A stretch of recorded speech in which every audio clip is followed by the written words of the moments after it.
Հարգարժան փոխոսնակ, սիրելի գործընկերներ, սիրելի քաղաքացիներ, ես առհասարակ կարծում եմ, որ մենք ճիշտ կլինի նաև մեր ուշադրությունը հրավիրենք այն հանգամանքի վրա, որ շատ երկրներ որևէ հանրային հեռարձակող չունեն։ Բոլոր հեռուստատեսությունները իրար հետ մրցակցում են եւ դա նորմալ է։ Մենք իհարկե որոշակի ավանդույթ ունենք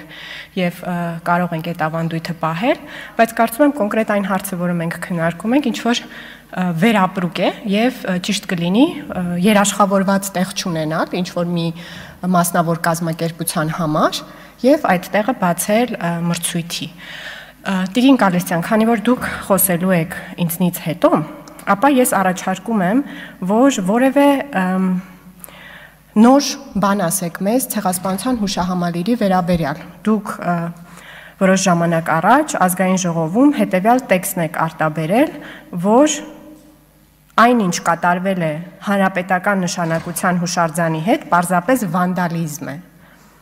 Վնասվել են եւ վերականգնման ենթակա չեն մույթեր, սալեր, սանդուղք, վերականգնման ենթակա չեն։